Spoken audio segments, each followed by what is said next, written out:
Hi friends, you're listening to How to Go Vegan podcast. My name's Trish Roberts. I'd like to talk about rights and about sentience, why it matters, and how it is important in relation to our recognizing non-human animals as moral persons. And when I say moral persons, I simply mean animals are not viewed as a thing. So we need to consider sentience and why animals deserve at least one basic right not to be used as a thing. Because at this time and throughout human history, we have ignored animals' obvious sentience and used them as resources. In Henry Shew's work, Basic Rights, published in 1980, Shew states that the most important basic right is the, quote, basic right to physical security, a right that is basic, not to be subjected to murder, torture, mayhem, rape, or assault, end quote. Indulge me a little while I read another quote, and I'll attempt to clarify it. Shew states, quote, the protection of a basic right may not be sacrificed in order to secure the enjoyment of a non-basic right, end quote, because a basic right, quote, cannot be sacrificed successfully. If the right sacrificed is indeed basic, then no right for which it might be sacrificed can actually be enjoyed in the absence of the basic right. The sacrifice would have proven self-defeating, end quote. So what does that mean? I think it means that if we as humans are not able to feel secure, and we can be raped, tortured, murdered, at the whim of any individual or group, then anyone being concerned with our having any other right seems somewhat pointless, while our basic rights are not protected. If we don't have this very basic right to feel secure and safe from harm and murder, then nothing else really matters. That basic right needs to be protected and respected. There are ethnic groups in the world who don't really have this basic right recognized. Palestinians are one such group. Due to extreme racism promoted by authorities in Israel over many decades, Palestinians are victims of an ongoing and slow genocide. They and their children are literally shot in the streets, burnt alive in their homes, simply because they are Palestinian, and most of the world does not seem to know about it, or what we know is propaganda fed to us by the mainstream media, and we do not look further. Some of us know, and we do not seem to care. Palestinian children are baited by Israeli soldiers, and when they react and throw stones, they are shot dead. This is normal in apartheid Israel. Palestinians are referred to as animals, and the ethnic cleansing continues. No one is really held accountable for the ongoing ethnic cleansing of Palestinians, or when they are simply given a slap on the wrist. Why do I mention this? Because this is an example of humans not having their basic right to their security recognized. They are murdered in the streets, have their cities bombed regularly, are terrorized, starved, have their children starved. They are prevented from having basic access to, or are intentionally deprived of heating in winter. Palestinians are refused medicines or refused access to medical treatment, deprived of basic necessities like water, nutritious food. They are unable to build their home after being bombed repeatedly. They cannot feel safe in their home or outside their home. They are victims of an ongoing ethnic cleansing. This is a very real example of not having the basic right to security recognized. It's a violation of basic human rights agreed upon through the UN Declaration of Human Rights, as well as hundreds of UN resolutions about Palestine. But for non-human animals, they not only do not have the basic right to security, they do not have the basic right not to be used as a resource, as property, as things. The only reason being that they are another species. and because they are another species, we have chosen to completely ignore their sentience, their self-awareness and interest in continuing life, so that we can use them as resources. We do this because they are not like us, because we consider them other. We excuse our use of them due to an irrelevant characteristic, species, and we do so for no better reason than because we can, and because we have been taught to do so. If you and I were considered property of someone else, and they were part of a larger, powerful group that also considered you and I property based on our race, then that would mean we would have no negotiating power at all. If we are someone's property and this is endorsed by society, then our owner can do with us whatever they wish.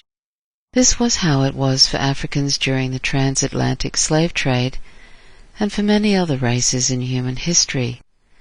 The Romans had slaves, the Mayans had slaves, indigenous tribes throughout human history would make slaves of those they conquered.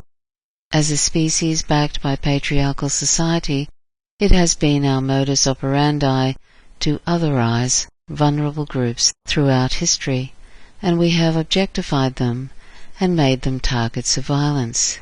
Now, in relation to the example of the Palestinians not having a basic right to security, and the many human rights campaigns which focus on ending the apartheid situation in Israel, like the BDS campaign, we might argue, well, isn't this a single-issue campaign?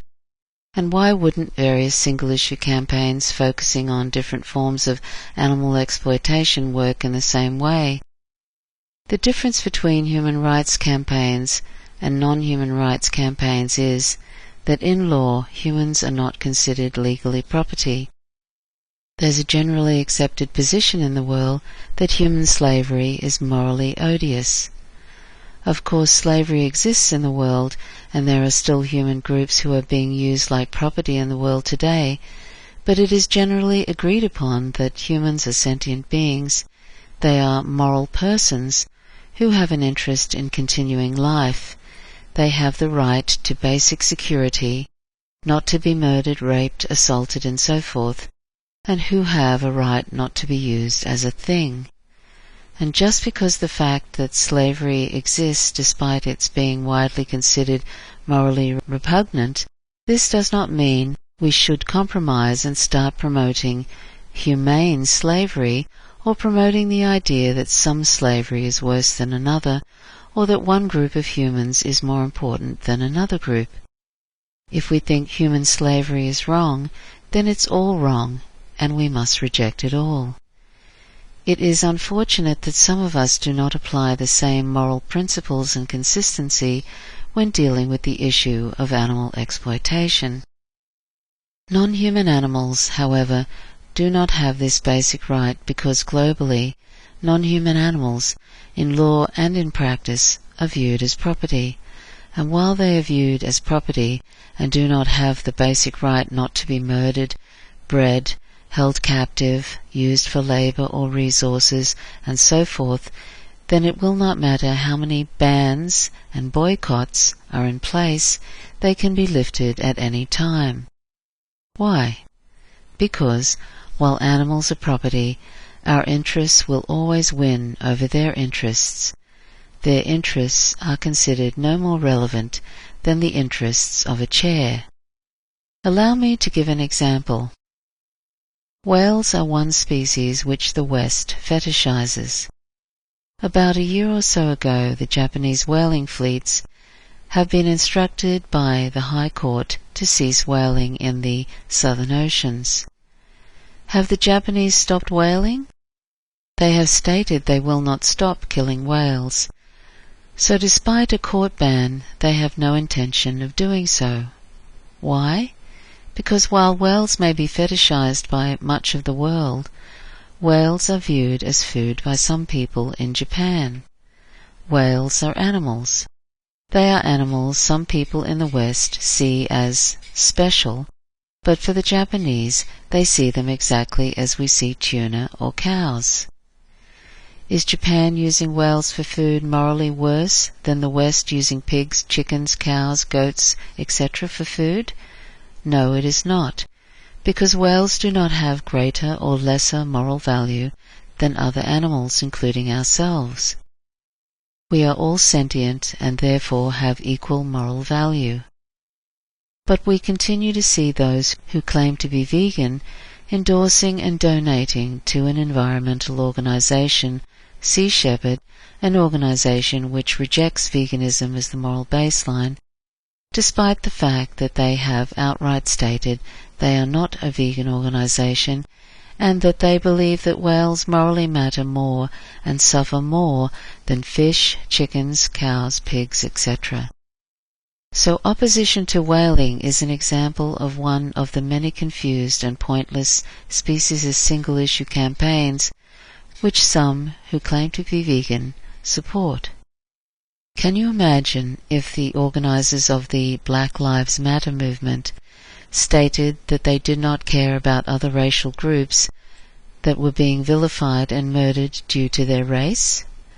For example, if they excluded Palestinians simply because Palestinians were not the particular group that their particular organization focused on. Or if they stated that African Americans were morally more important than Palestinians. And let's remember that humans are not property like animals, so single-issue human rights campaigns for different groups make sense. Happily, it turns out that the Black Lives Matter movement recognizes the Palestinian struggle. But this example demonstrates how inconsistent it would be for a civil rights group to ignore the oppression of other racial groups, simply because they are of a different race. Yet many who claim they are vegan do exactly that. They select certain species as the ones the public should pay attention to, and implicitly state that those species are more important than other species. The choice of animals to, quote, save, end quote, is often low-hanging fruit as well, since most people do not eat whales or badgers.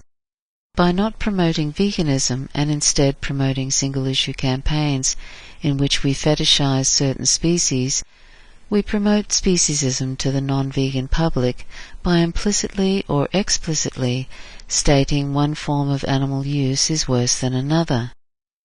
Quote, dolphin-safe tuna, end quote, is a classic example where one species is fetishized while the killing of another is promoted.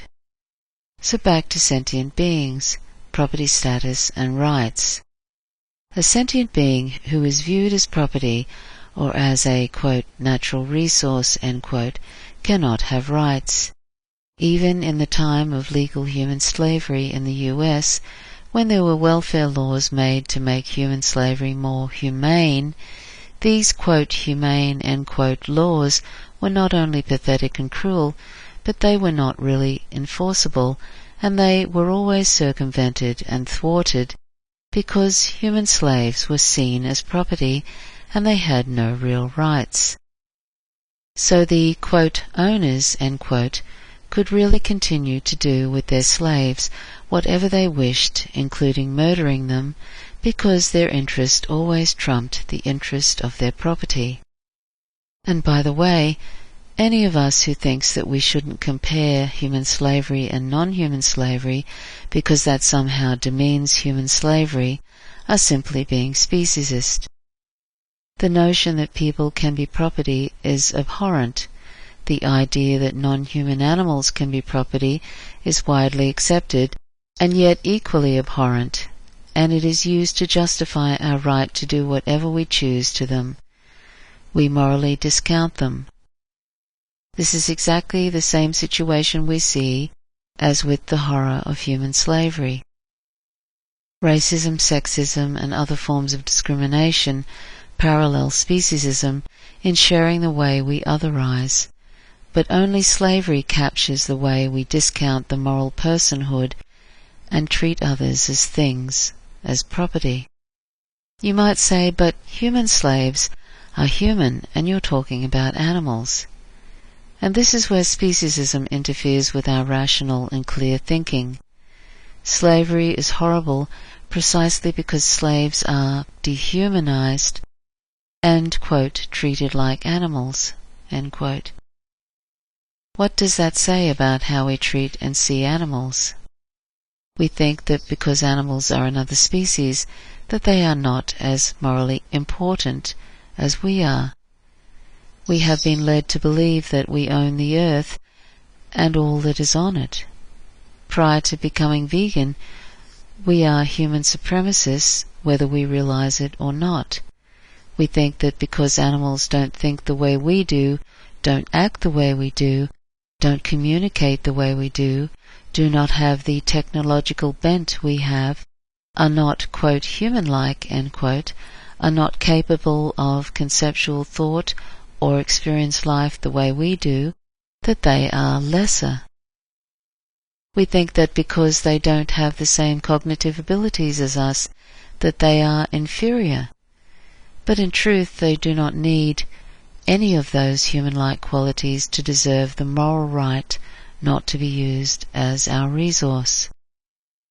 Let's think about this. I cannot fly, I cannot live underwater, I can't see or sense nearly as well as other animals. I can't do all the amazing things that other animals can naturally do. Does that make me lesser? I don't know what the sweet cat who shares my house thinks of me stumbling around in the dark at night, but just because I can't see in the dark as well as the felines who share my home, it doesn't make me inferior as a being. It just makes me different or differently able, one might even say. Why do we not apply this same rationale to non-human animals? There are many humans who have been brain-injured and cannot communicate at all. They are conscious but are trapped in their bodies and do not have the cognitive abilities that most of us have. Would we kill them without it being considered murder, because they no longer have the abilities that most of us have? Does that make them morally lesser or discountable? Does that mean because they do not have the abilities we have, that means that we can exploit them or use them in whatever manner we wish? We used to experiment on disabled individuals in the beginning of the 20th century, but we now believe that was wrong. I'm sure there were many who thought that was wrong at the time, but they excused it because they believed people with mental illness did not have the same cognitive abilities as most of us had, and that meant they were lesser. We shouldn't just limit this logic to those who belong to our species. I'm making the comparison here that it does not matter whether a sentient being is human or non-human, is like us or fits the norm, whatever that may be. They don't have to have the same cognitive abilities as us to deserve the very basic right not to be exploited and not to be used as a resource. As Professor Gabriel Francione, a professor of law and animal rights theory at Rutgers University, argues, as long as animals are subjects of experience and perception and can feel pain, as long as they are sentient and can feel pain, we have a moral obligation not to use that animal as a resource or to kill that animal for humans. All that matters is their sentience. So we have to start from the base point that all that matters is sentience. And also that until animals are not by law considered property, we will not see any lasting and meaningful change for them. And in this regard it does not matter whether we see them as, quote, private property, end quote, or as part of the, quote, commons, end quote, a jointly held resource that is ours to exploit. So how do we recognize the sentience of animals? Well, I think if we are paying the slightest attention to animals at all, and we have an open mind, we can plainly see that they are sentient. So if they are sentient, then what can we do to abolish their property status? Once we acknowledge that animals morally matter because they are sentient, just like the dog who shares our home with us, and just like us, then hopefully we will have a change in our attitude. And what we need to do then is to stop eating, wearing, and using them. In other words, become vegan, and then we need to educate others to become vegan. That's what creates social change. Education. Public education is the only way any meaningful and lasting change will happen for animals. Public vegan education is the way we bring about lasting and meaningful social change. Of course, racism, sexism, heterosexism still exists, but public education has raised the consciousness of society that exploiting people and targeting people because of their race or gender or sexual orientation and so forth is morally wrong. So although these forms of discrimination still exist, it's generally accepted by most people that it's wrong to target groups due to their race or gender or sexual orientation or gender identity. And this is how we must approach animal exploitation and the speciesism which drives it. We must be clear that it is morally wrong to target and use non-human sentient beings as resources simply because they are another species and not like us in appearance and so forth. We don't say it's wrong but then promote nice ways of exploiting them. If it's wrong, then it's all wrong. Non-human animals are sentient beings just like we humans are sentient beings, and that's all that matters. They have an interest in not being used as a thing. They love their life, they have self-awareness, likes and dislikes, they love their young, they relate to the world and to others, and they do not want to die. So we need to recognize their obvious sentience and their basic right not to be used as a thing. In other words, we need to recognize them for the moral persons they are. And if I may, I will just say a little more about the problems with single-issue campaigns and why they are pointless and in many ways reinforce speciesism. Single-issue campaigns, by their very nature, say to the public, either implicitly or explicitly, that one form of animal exploitation is worse than another, as with the difference between, quote, cage-free eggs, end quote, and barn-laid eggs. This promotes the idea there are, quote, acceptable, end quote, forms of exploitation. Elimination campaigns like banning badger culling or banning whaling seem to avoid this, but they promote the idea that one animal species is more important than another, as with dolphins and tuna.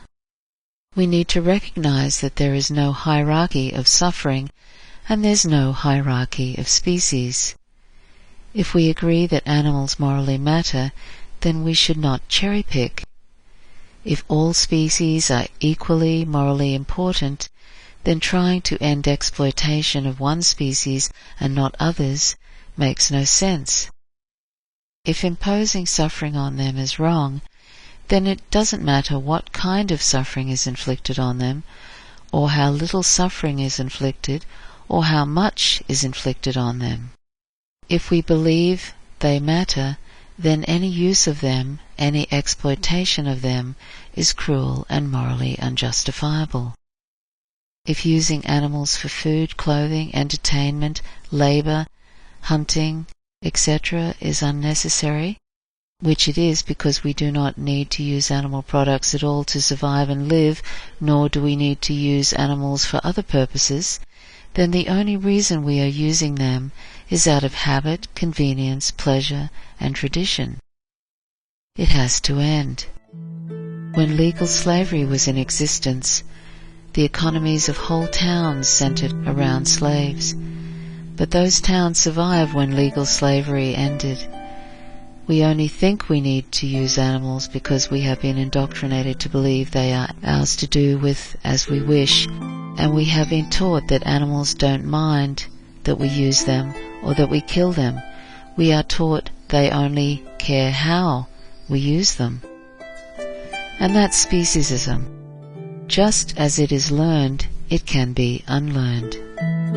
When we become vegan, the education doesn't end there. We unlearn a lifetime's worth of speciesism. But if we buy into the idea that some species are more important than other species, and that some forms of animal exploitation like fur or badger killing or whale killing and so forth are more important than the 1 trillion non-humans, aquatic and land, who are tortured and murdered each year mostly for food, then we are completely on the wrong track. So I'll wrap it up here, and just to be clear, I'm sure others could give a more detailed presentation of these issues. Each one of them in their own right could deserve greater attention, and I may do some more detailed episodes in the future, but for now this is a very simple presentation. I'm not an academic, and by no means an expert. These episodes are meant to be simple, personalized, and informal presentations about veganism for those of you who are interested in becoming vegan or who are new to veganism.